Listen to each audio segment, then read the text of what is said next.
प्यारे बच्चों, आज हम स्नातक तृतीय वर्ष हिंदी साहित्य के द्वितीय प्रश्न पत्र के बाबत बात करेंगे। बच्चों, जल्द ही आपका एग्ज़ाम सामने है। इस वीडियो में मैंने द्वितीय प्रश्न पत्र हिंदी साहित्य के जो संभावित महत्वपूर्ण प्रश्न हैं उनकी एक सूची तैयार की है। इस वीडियो में जो प्रश्न दिए गए हैं मैं चाहूँगा कि विद्यार्थी उनको तैयार करे, तो उसका हिंदी साहित्य का द्वितीय प्रश्न पत्र पूरी तरह से तैयार हो जाएगा। बच्चों, हिंदी साहित्य के द्वितीय प्रश्न पत्र में दो पुस्तकें हैं। पहली कहानी संचयन, इसके संपादक डॉक्टर हेतु भारद्वाज हैं। इस संग्रह में 9 कहानियाँ संकलित हैं, जिसमें चंद्रदत्त शर्मा गुलेरी की उसने कहा था, जयशंकर प्रसाद की पुरस्कार, प्रेमचंद की पूस की रात, विश्वंभर नाथ शर्मा कौशिक की ताई, मन्नू भंडारी की नशा, जैनेन्द्र कुमार की एक गो, विपुल ज्वाला प्रसाद की जगार, मेरा घर कहाँ नासिरा शर्मा और कमलेश्वर की कहानी खोई हुई दिशाएं। बच्चों, इसके अतिरिक्त मृदुला सिन्हा का उपन्यास जो मेहंदी को रंग भी इसमें संकलित है। और 5वें प्रश्न के रूप में कहानी और उपन्यास के तत्व, कहानी और उपन्यास का इतिहास, विभिन्न आलोचना पद्धति, ऐतिहासिक मनोविश्लेषणात्मक उपन्यास आदि। इस प्रकार हमारी ये कुल सामग्री है।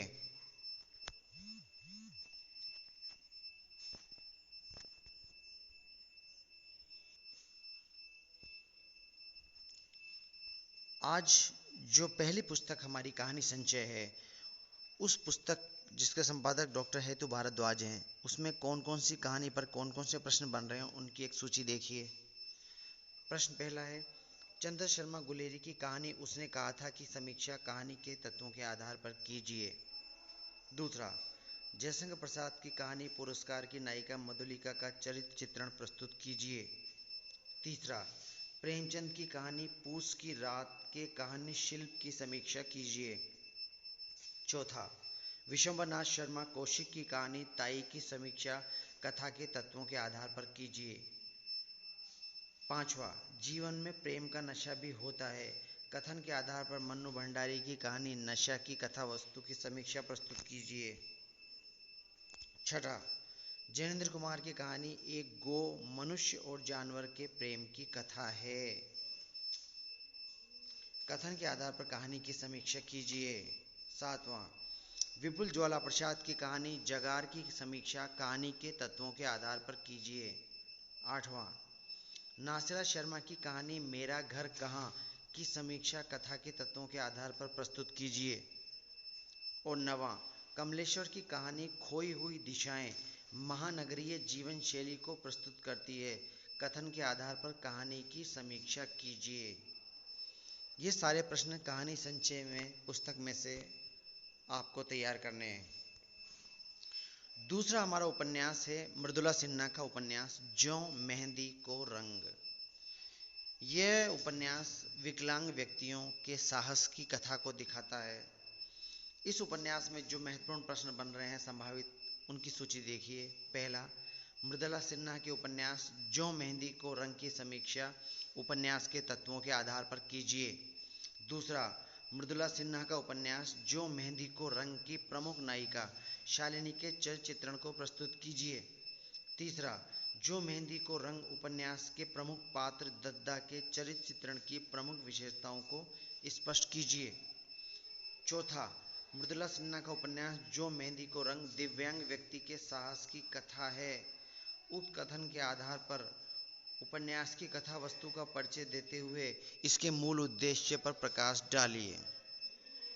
इस प्रकार दूसरा उपन्यास से जो संभावित प्रश्न उसमें हैं, इन 4 प्रश्नों को बच्चों आपको तैयार करना है। ये तो हुई कहानी और उपन्यास। उसके बाद बच्चों जो 5वां अंतिम प्रश्न है वो कहानी और उपन्यास के तत्व, इतिहास, आलोचना पद्धति, उन सब से पूछा जाएगा। इसमें बहुत सारे प्रश्न बनते हैं। वो सारी सूची तो बहुत लंबी हो सकती थी। कुछ प्रमुख प्रश्नों पर मैंने यहाँ पर संकलित किया है, उनको जरा आप देखिए।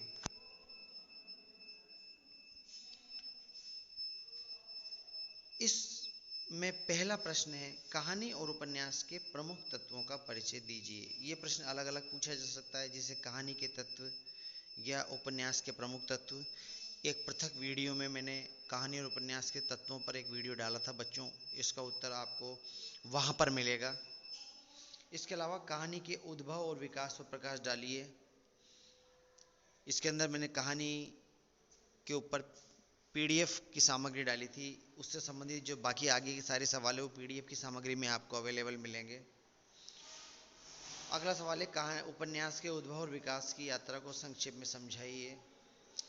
साहित्यकारों का परिचय भी पूछा जा सकता है, जैसे जयशंकर प्रसाद हो, प्रेमचंद हो, मन्नू भंडारी हो, जैनेन्द्र कुमार हो, कमलेश्वर हो, नासिरा शर्मा हो, विपुल ज्वाला प्रसाद हो, या चंद्र शर्मा गुलेरी, विश्वनाथ शर्मा कौशिक, कोई भी हो सकते हैं। टिप्पणी भी पूछी जा सकती है, जैसे ऐतिहासिक उपन्यास, मनोविश्लेषणात्मक उपन्यास, आंचलिक उपन्यास, विभिन्न कहानी आंदोलन, नई कहानी, ऐसे कई प्रश्न पूछे जा सकते हैं। इस प्रकार में संक्षेप में इस प्रश्न पत्र को समझने की कोशिश करें तो इस प्रश्न पत्र में व्याख्या का पहला प्रश्न होगा। अमूमन 3 व्याख्याएं आती है, मगर इस बार प्रश्न पत्र घटाकर कोरोना की वजह से 2 घंटे का हो गया है, तो 2 व्याख्याएं संभावित पूछी जा सकती है, एक व्याख्या कहानी से, एक व्याख्या उपन्यास से। इसी प्रकार पहले प्रश्न पत्र में 3 प्रश्न पूछे जाते थे, मगर अब 2 घंटे के पेपर में बहुत संभव है कि 2 आलोचनात्मक प्रश्न पूछे जाएं, एक कहानी संग्रह से और दूसरा उपन्यास संग्रह से। इसके अलावा 5वां प्रश्न जो है उसकी जगह चौथा ही प्रश्न रह जाएगा, हो सकता है एक प्रश्न कम कर दिया जाए, तो उस चौथे प्रश्न में व्याकरण जैसा प्रश्न पत्र सवाल हो सकते हैं, जैसे कहानी के तत्व, उपन्यास के तत्व, कहानी आंदोलन, उपन्यास की विकास, कहानी का विकास, लेखकों के परिचय, साहित्यकारों का परिचय, सचेतन कहानी, जनवादी कहानी, ऐसे कई प्रश्न इसमें जो है पूछे जा सकते हैं। इस प्रश्न पत्र को समझने के लिए बच्चों एक बात और आप समझ लीजिए कि कहानी और उपन्यास में 3 ही कैटेगरी के प्रश्न बनते हैं। पहला प्रश्न तो तत्व की दृष्टि से पूछा जा सकता है, जैसे उसने कहा था कहानी की तत्वों के आधार पर समीक्षा, या जो मेहंदी को रंग उपन्यास के तत्वों के आधार पर समीक्षा, यानी कहानी और उपन्यास के तत्व पर एक प्रश्न बनता है। दूसरा प्रश्न जो बनता है वो कथा वस्तु और उद्देश्य पर बनता है, जैसे आपसे पूछा जाए कि पुरस्कार कहानी की कथा वस्तु बताते हुए उसके उद्देश्य को बताइए, या जो मेहंदी को रंग उपन्यास की कथा वस्तु बताते हुए उसके उद्देश्य को बताइए। और तीसरी जो श्रेणी का प्रश्न है वो प्रश्न बनता है कभी कभी किसी पात्र का परिचय, जैसे मधुलिका का चरित्र चित्रण पूछ लें, या दद्दा का चरित्र चित्रण पूछ लें, या शालिनी का चरित्र चित्रण पूछा जा सकता है, या ताई का चरित्र चित्रण पूछा जा सकता है। यानी कि कहानी और उपन्यास में 3 कैटेगरी में ही सवाल पूछे जाएंगे।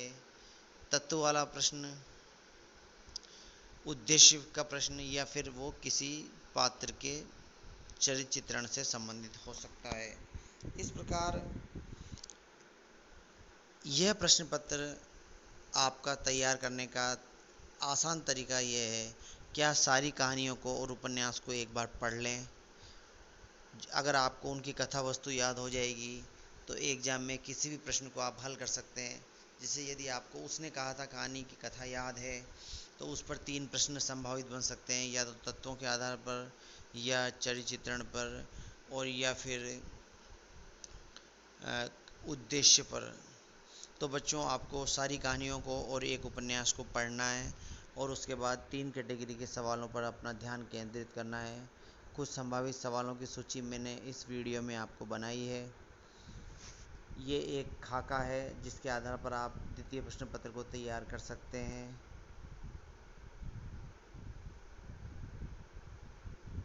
हिंदी साहित्य का द्वितीय प्रश्न पत्र के बाबत इस वीडियो में आज इतना ही। शेष मुलाकात हमारी होगी अगले वीडियो में बच्चों। धन्यवाद।